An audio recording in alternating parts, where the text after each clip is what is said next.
چند باتیں میں چاہتا ہوں کہ ترکی کی تاریخ کے بارے میں بھی ظاہر بات ہے کہ یہ اس وقت تفصیل کے ساتھ تو بیان کرنے کا کوئی امکان نہیں ہے. چند باتیں میں چاہتا ہوں کہ سیلین فیچرز آپ حضرات کے سامنے آ جائیں. یوں سمجھیے کہ 13ویں صدی عیسوی، یہ 20ویں صدی عیسوی ختم ہو رہی ہے، آج سے 700 سال پہلے کے ماحول میں آپ جائیے.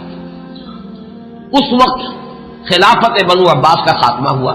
1258 عیسوی میں فال آف بغداد، تاتاریوں کے ہاتھوں بغداد کی تباہی ہوئی اور خلافت بنو عباس کا چراغ گل ہو گئی. عربوں کی سیادت و قیادت اس وقت سے ختم ہو گئی. جو خلا پیدا ہوا وہ اس قوم نے پر کیا جن کے ہاتھوں عذاب آیا تھا. ہے آیا فتنہ تاتار کے افسانے سے، پاسباں مل گئے کعبے کو صنم خانے سے. ایک انٹرم پیریڈ تو ایسا گزرا ہے کہ جس میں طوائف الملوکی تھی. ظاہر بات ہے کوئی بڑی تہذیب، بڑا تمدن، بڑی سلطنت ختم ہوتی ہے تو دوبارہ اس کی جگہ پر کسی دوسرے سٹرکچر کے بننے میں وقت لگتا ہے. درمیان میں وہ طوائف الملوکی، چھوٹے چھوٹے سلطان، چھوٹے چھوٹے عمراء، چھوٹی چھوٹی حکومتیں پورے عالم اسلام. لیکن رفتہ رفتہ یہ جو ترک ایک اصل میں یوں سمجھیے کہ ایک نسل ہے، قوم ہے. ہم مغل کو علیحدہ سمجھتے ہیں، ترکوں کا اصل میں ملک بھی ترک ہے. یہ سب ترکان ہیں، ان کی مختلف نسلیں. ترکان تیموری کو ہم مغل کہتے ہیں. ترکان صفوی کی حکومت قائم ہوئی ایران میں. ترکان تیموری یعنی مغلوں کی بہت بڑی مملکت قائم ہوئی ہندوستان میں. ترکان سلجوقی سب سے پہلے دائرہ اسلام میں داخل ہوئے تھے اور وہ خلافت بنو عباس کے دور میں ہی بہت کافی پاورفل ہو چکے تھے. چھوٹے چھوٹے علاقوں میں ان کی حکومتیں تھیں. اسی زمانے میں مشرق و مغرب میں ہر جگہ پر پورے عالم اسلام میں سب سے زیادہ مضبوط حکومتیں جو تھیں وہ غلاموں کی تھیں. ہندوستان میں 1206 میں دلی کے تخت پر قطب الدین ایبک بیٹھے غلام تھے. پھر وہ التتمش کے سب خاندان غلامہ ہیں. ادھر مصر میں مضبوط حکومتیں دو ہی تھیں. ہندوستان میں خاندان غلامہ کی، ادھر مصر میں مملوک کہتے ہیں غلام کو، ملکیت ہے. یہ سب ترک ہیں. تو ان دونوں کی حکومتیں عظیم ترین قائم ہوئی. ہندوستان میں تو دور کئی آئے.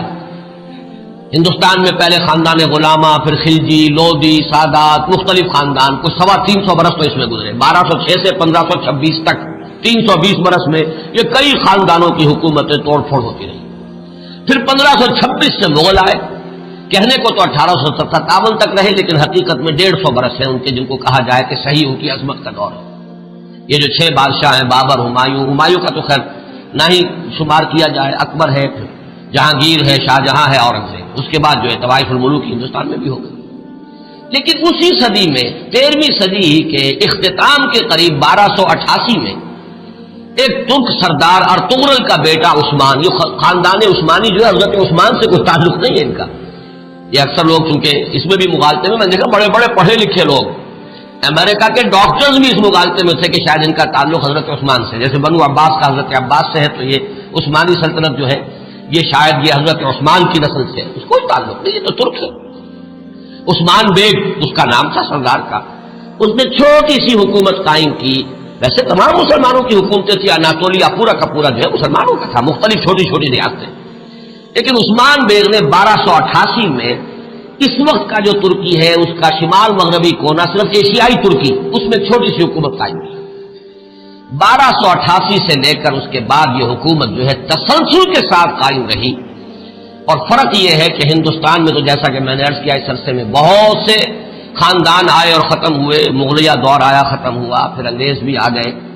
لیکن یہ کہ 1288 سے لے کر اب یہ 1992 تک وہ سلسلہ وہاں قائم ہے، کوئی رخنہ نہیں ہے.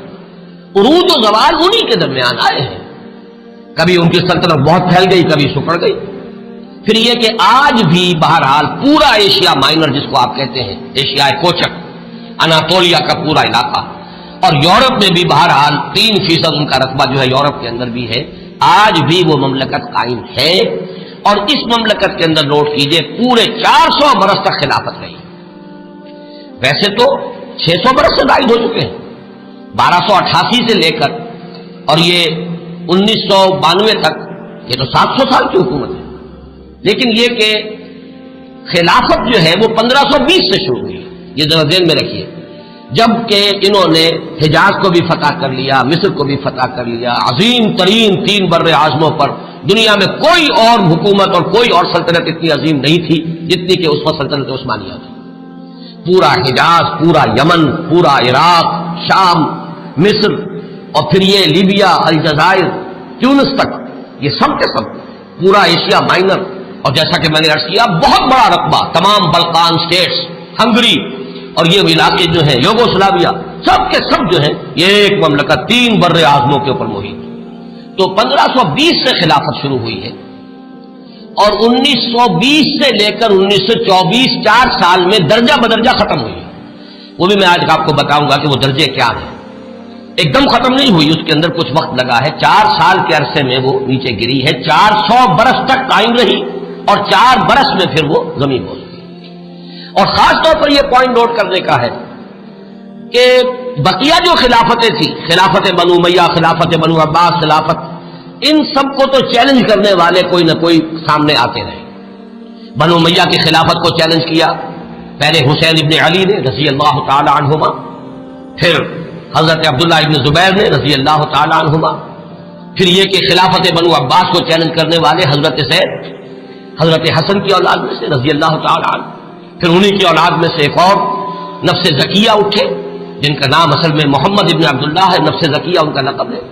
تو ان خلافتوں کو چیلنج کرنے والے اٹھے ہیں، لیکن یہ بات نوٹ کر لیجئے پورے 400 برس میں پورے عالم اسلام میں ترکوں کی خلافت کو کسی نے چیلنج نہیں کیا، متفق علیہ خلافت پورے عالم اسلام نے، اگرچہ پورا عالم اسلام ان کی حکومت میں شامل نہیں تھا، خلافت کو مانتے تھے، جہاں کہیں کو حکومت بدلتی تھی وہاں سے منگواتے تھے اپنے لیے سند، اور پورے عالم اسلام میں خلیفہ کا نام لیا جاتا تھا خطبوں کے۔ تو اس اعتبار سے یہ بہت ہی ایک غیر معمولی بات ہے، 400 برس تک خلافت کا جاری رہنا، اور وہ اس شان کے ساتھ کہ اس کو کسی وہ انڈسپیوٹڈ مجمع علیہ متفق علیہ خلافت رہی۔ اس میں سے ذرا میں چاہتا ہوں کہ تھوڑا سا جغرافیہ کا بھی آپ اپنے ذہن میں اور وہاں کا جو مسئلہ ہے وہ جما لیجیے۔ اناطولیہ وہ تو آپ نے نقشے کے اندر دیکھا ہوگا، کافی بڑا رقبہ ہے، اور اصل 97% ترکی موجودہ جو ہے وہ اسی میں ہے، 3% جو ہے یورپ میں ہے۔ اس کی آبادی کوئی 5.5 کروڑ ہے، آبادی کے لحاظ سے پاکستان کا نصف ہے تقریباً۔ اس میں سے 1 کروڑ کے لگ بھگ صرف ایک شہر استنبول میں ہے۔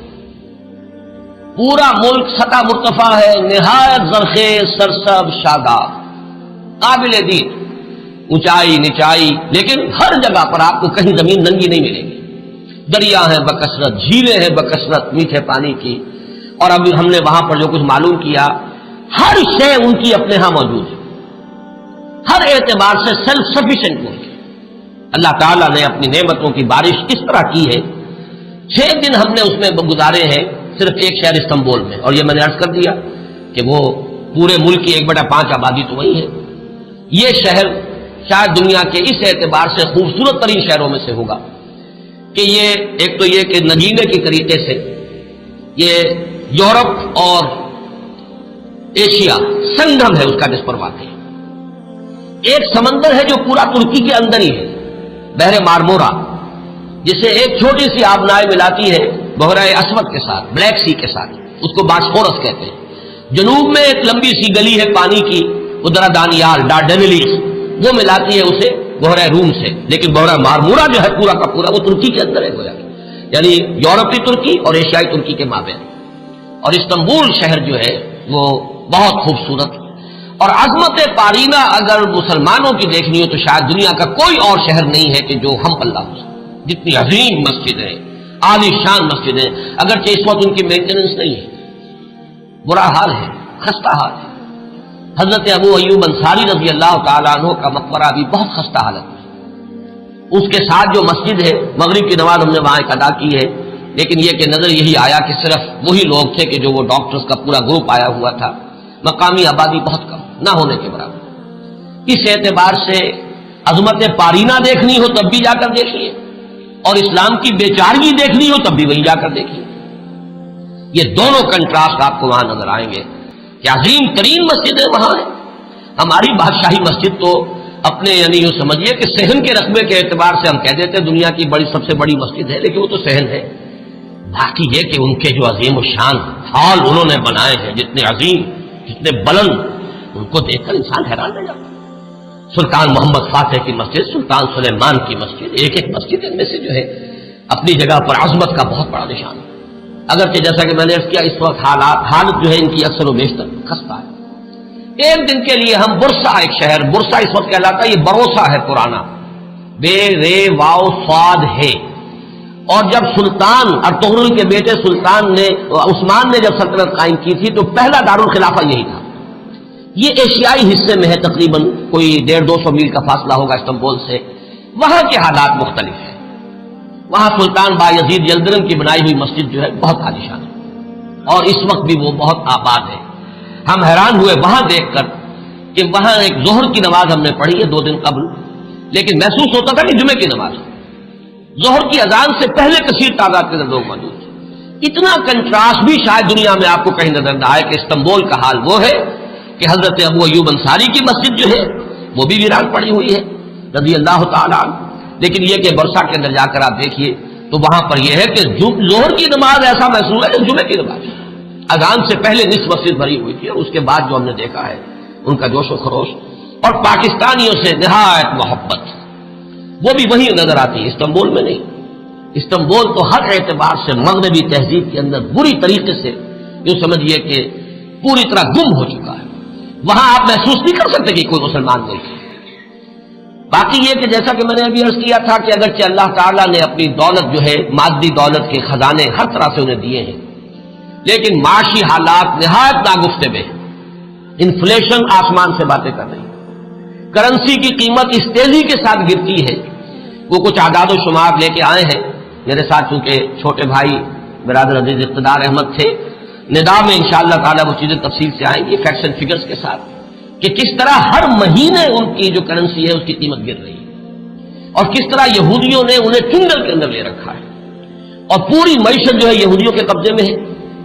ان کے ہاں ہر چیز جو ہے کنزیومر گڈ، بس اس کی کھپت ہے، جو خرچ کر دینے والی چیزیں ہیں، لباس ہے، مختلف چیزیں ہیں، ان کی بہتات بازاروں میں بھری نظر آئے گی۔ لیکن یہ ہے کہ ان کی جو یعنی یوں سمجھیے کہ شراب پانی کی طرح، ایک عجیب کنٹراسٹ ہے اس اعتبار سے بھی، خنزیر وہاں نہیں کھایا جاتا، لہذا یہ تو اطمینان ہوتا ہے آپ جہاں چاہیں جا کے کھانا کھا لیں، آپ کو پتا ہے یہاں حرام چیز کھانے میں نہیں ہے، لیکن شراب پانی کی طرح پی جاتی، یہ بھی تضاد۔ یہاں تک کہ واقعہ یہ ہے کہ ہمارا ایک گائیڈ تھا، اس نے کہا بڑے ہی فخر کے ساتھ، ایک جگہ جب ہم جا رہے تھے حضرت ابو ایوب انصاری رضی اللہ تعالیٰ عنہ کی مسجد کی طرف، اس نے ایک علاقہ بتایا اور اس نے کہا یہ اتنے ریسٹورانٹ جو آپ کو نظر آ رہے ہیں یہ سب شراب اور ہر جگہ ہے، لیکن رمضان میں یہ سب بند ہوتے ہیں، رمضان میں ہم شراب نہیں پیتے۔ ہم نے کہا رمضان ہی میں نہیں پیتے تو یہ باقی شراب، باقی تو پیتے ہیں۔ کسی نے پوچھ لیا کیا روز کے؟ ہاں روز پیتے ہیں۔ وہ بالکل کوئی اس کے اندر کوئی گلٹی کانشنس، کسی طرح کی کوئی انہیبیشن، کوئی کسی درجے کی کوئی شرمندگی ختم نہیں، لیکن رمضان میں یہ سب بند ہوتے ہیں رمضان کے اندر۔ تو میں نے کہا کہ اللہ کرے کہ یہ رمضان ہی پورا سال ہو جائے، کوئی ایسی شکل بن جائے کہ پورا سال ہر روز عید نے اس کے حلوہ خورت کسے، اللہ کرے کہ پورا سال جو ہے وہ رمضانی کی شکل بن جائے تاکہ وہاں سے شراب کی لعنت کا خاتمہ ہو۔